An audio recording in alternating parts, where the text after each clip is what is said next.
You will come back, my friends. Skirt.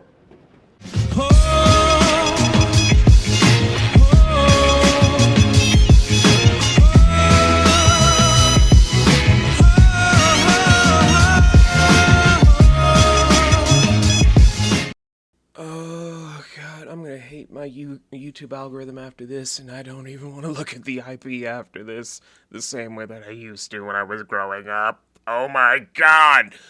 Hello everyone, welcome to another episode of The Pitch. Yu-Gi-Oh! GX has a serious problem with its supporting cast, and it is a lot to get into, and that's a whole big spiel I will do at a later date. But TLDR, it has the weakest supporting cast in the entire IP that I have seen. Granted, I've only seen the original GX and 5Ds because I kind of gave up on the franchise after 5Ds, Synchros for life.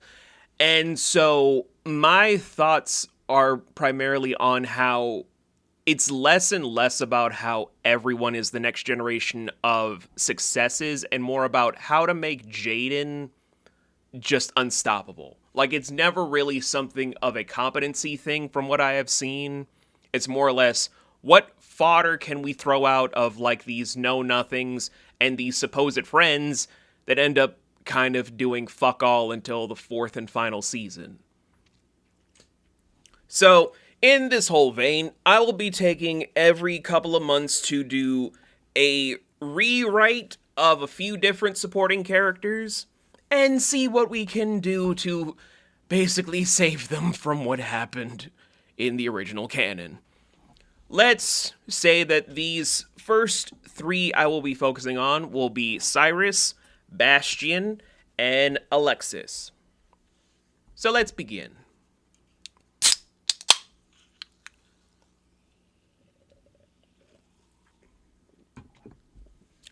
Cyrus Truesdale. Kid brother to Zane Truesdale. Probably the only one that could be the next Seto Kaiba of this generation if you really think about it. I don't know, maybe he'll surpass Seto Kaiba in this new era before 5Ds kicks in chronologically. Or maybe Kaiba will still kick his ass. I don't fucking know no more. But Cyrus. He is the underdog story that everybody really wanted to root for because of how he was supposedly written to be the opposite of Jaden Yuki. Sure, I will buy that. However, much like TGS Anime, what's up Sam, pointed out in one of his latest videos, at least I think one of his latest I don't know, when the time this is being released, he's probably released a lot of different videos, but I digress. Cyrus really should have not gotten the development that he had from the way that the show was progressing. And that's not a dig, that's just being honest, because when you really look at his track record from how the anime is structured, it's not the best. Even when you look at how people play Viacroids, it is apparently a very terrible deck, especially when you're playing on Master Duel.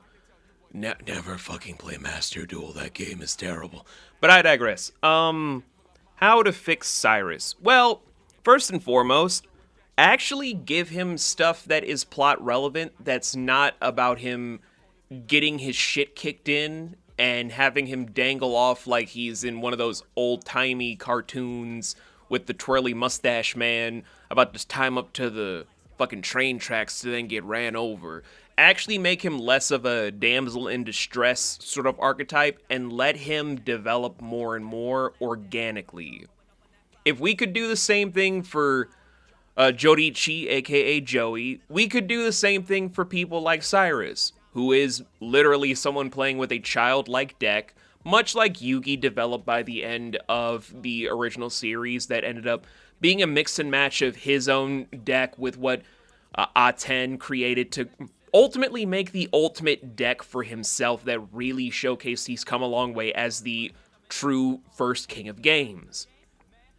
Now, when you also go into that whole thought process, you could have done the same thing for Cyrus, where he starts off with Viacroids for the first season, maybe still dabbling a little bit in season 2 when he gets more confident and competent, Even though at the same time, when you really look at the show, there's also that whole weird inconsistency where Cyrus became a raw yellow, and then you also remember the first season that Jaden was supposed to be a raw yellow, but they never made a costume for him, and then they just shoehorned in a reason that he didn't haphazardly, even though he qualified in a duel to make it for the... You know what, I'm going to stop because it hurts my head with how the writing was for both Japanese and the 4Kids dub. Anywho, oh god, so much agony and pain. We end up having it be where he's slowly aging out of Vehicroids and maybe doing a brand new cyber deck. Not the Cyber Dragons, but maybe something like a Cyber Warrior. A precursor to maybe the Junk Warrior, making a good archetype just for the anime and or the manga to see where things could go. And end up developing it more and more where each season is less and less Vehicroids and more of a new cyber deck. Which then goes into how Season 4 is, where Zane can't duel the same. But Cyrus has actually proven himself, time and time again, taking out foes that Jaden doesn't have to keep dueling, making it so he can deal with the final boss, and Cyrus could deal with maybe the third or fourth strongest duelist. Building up to where in the fourth season he can take on the runner-up boss, the second-tier person, making him the real sidekick to Jaden, even when Jaden's going through his whole Jaden-Yubel fusion arc at this time. Making it a true development story of this underdog that's showcasing he can be an equal to Jaden, maybe his true Seto Kaiba to him being the next generation's Yugi Muto. We can develop that a lot better because now we have something that is like butter.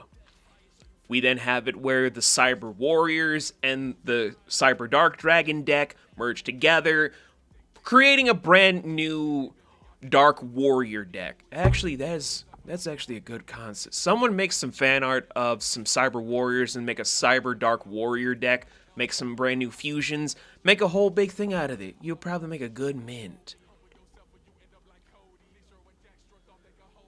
So, now let's talk about Bastion. Poor Bastion. The man that is supposedly having a deck that can literally have an answer for everyone. Could probably have been a worthwhile addition to the show, and they clown on this man so much that he amounts to nothing. What was the point of having Bastion then? So, let's just get into the nitty-gritty. Where did the show go wrong and how to fix it? First and foremost, they dropped the ball with him being a dueling genius. Making him a legitimate rival for Jaden, much like how I talked to my roommate about this, is something that is prevalent. And so, like what Fluff suggested, what's going on, Fluff? We, instead of having Bastion start at Raw Yellow, make him start in Slifer Red. He's smart, he has the aptitude, but he's cocky, making it so he has to build himself back up from where he should be.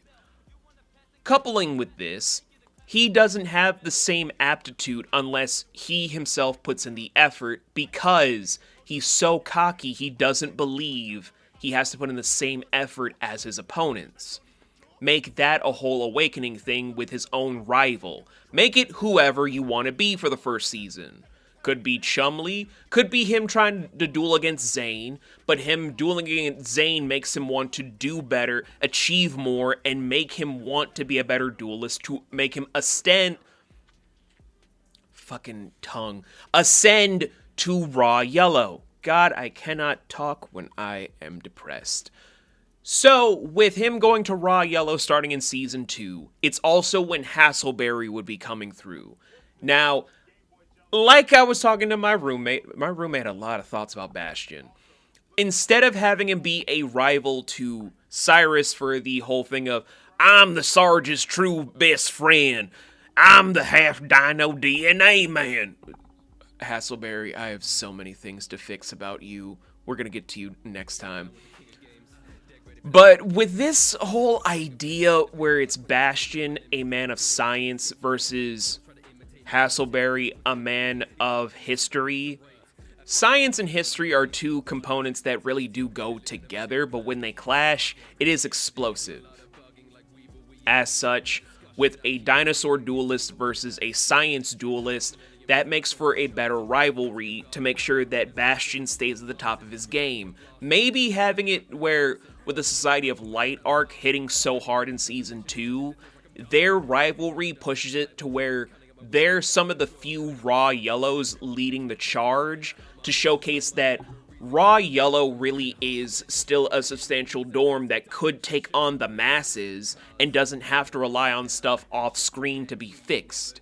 Having it be where they're ambassadors of defense for Duel Academy on equal footing. They still have beef with one another in a friendly way, but it still allows them to develop in a whole organic sense that doesn't come off as shallow, pedantic, and quite frankly, stupid. Much like how it is with Cyrus and Hasselberry trying to be like, oh, I'm the Sarge's best friend. No, I'm Jaden's best friend. Have it be a duel of ideals. Have it be that kind of comedy of Science Boy and Dino Brains. Maybe they end up best friends by Season 3 to where they're doing tag team duels. They're the brand new tag team duelist champions that can really represent the school in different ways.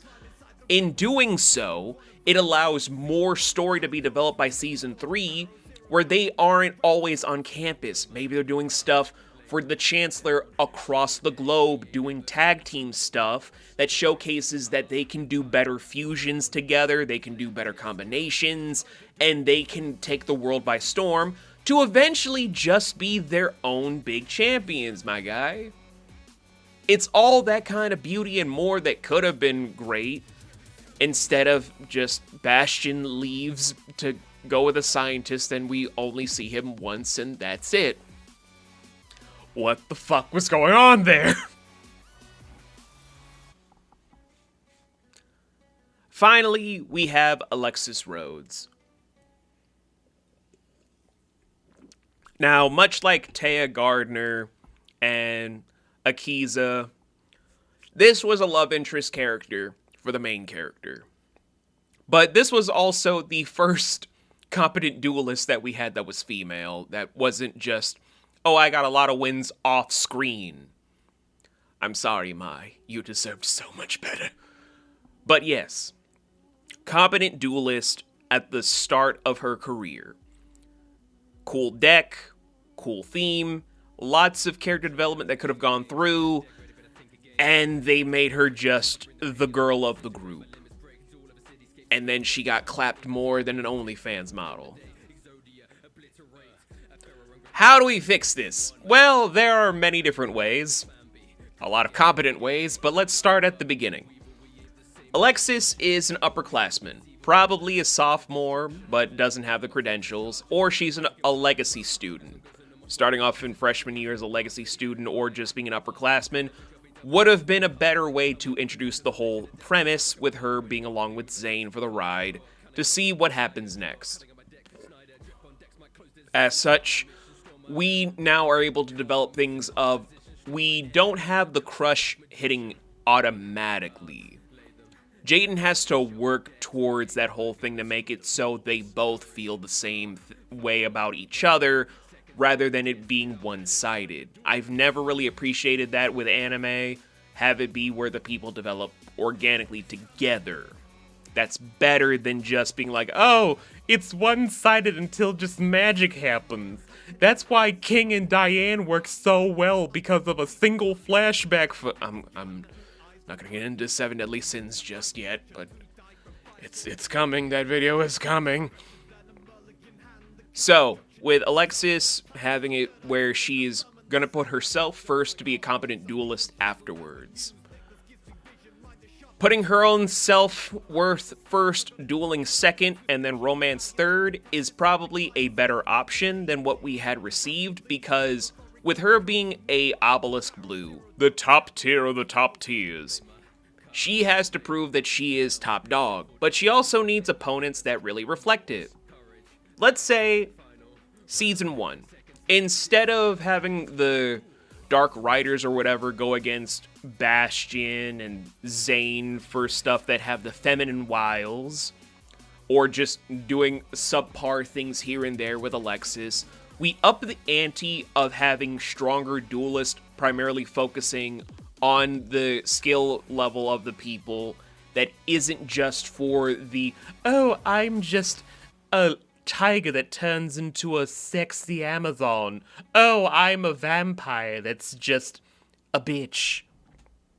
Why don't we add something to this whole thing? Like, build whatever duelist you want, but it has to be someone that can actually complement what Alexis has as a deck, making her challenge herself in this whole reflective mirror of someone that can counter her in a way that she's often feared for herself. She can be assisted by the others being her cheerleaders, sure, but this is something that would make her want to develop a stronger deck overall, from the cyber bladers that ends up being her whole main focus. Having it be where it's a mix of old and new would probably be an interesting fit of just maybe the Amazonesses and the Cyber Bladers, or maybe the Harpy ladies with it, to kind of give an homage of my coming into the whole show, maybe to help give Alexis a little bit of a push forward and doing more from there. Actually, that is a good thing that would kind of go through better. Mai is an underdeveloped character that didn't have a lot for herself in the original anime or even in the manga. She was relegated to the side. She's also one of the best duelists that was female throughout the entirety of the first series, along with Rebecca and a few other people. But Mai also would probably understand Alexis better to be a mentor, and maybe pass along a couple of different cards that she has amassed over time. Maybe it also leads into her saying that she and Joey are getting married, because it kind of looked like they were heading that way anyway. But passing the torch like that of certain legacy characters with certain ones that have the potential for a legacy deck would go a long way for Alexis to be like, I have my fellow role models in the works that have said a lot of things, but then we have the legends that have passed on the torch to me in how to be a better duelist, how to be more complete with myself in a way of taking that torch but merging it with my own inner fire. Becoming probably one of the most potent characters that really can showcase that the old and new can come together seamlessly to create a brand new creation. Maybe not have her be a victim of the Society of Light arc in Season 2, or have her just be murdered, sent to the stars, in Season 3 so viciously, but have it be where she's going through the rough patches, and she just does not trust Jaden a lot from all the scummy things he's kind of doing out of character. It was a very, very dark ensemble of things in the later seasons after Season 1. But even still, that does lead into how she can develop more and more by Season 4, where by the time she's graduating, or already a teacher by Season 4, if she was already a sophomore, she can be on the cusp of being a pro duelist that can really take it to even her mentors, her idols, and people that she has looked up to for a long time in a way that she couldn't have done before, by also using what has come before and what will come after in a nice bridging effect. And I know you're probably just like, but how does this tie back into her being a love interest for Jaden? I don't know, man. I'm more focused on building the character back up to be more prevalent and useful. You want to make her a love interest? You make your own fucking video, dog. I'm tired. I'm stressed. I'm about to have a crash out breakdown. And I'm just gonna end here so I can lay down, curl up in a ball, and hopefully not hurt myself. Help me. Boom, you feel it when I walk in the room. The shiver up your spine as I loom. The string puller like harps that's keeping y'all in tune.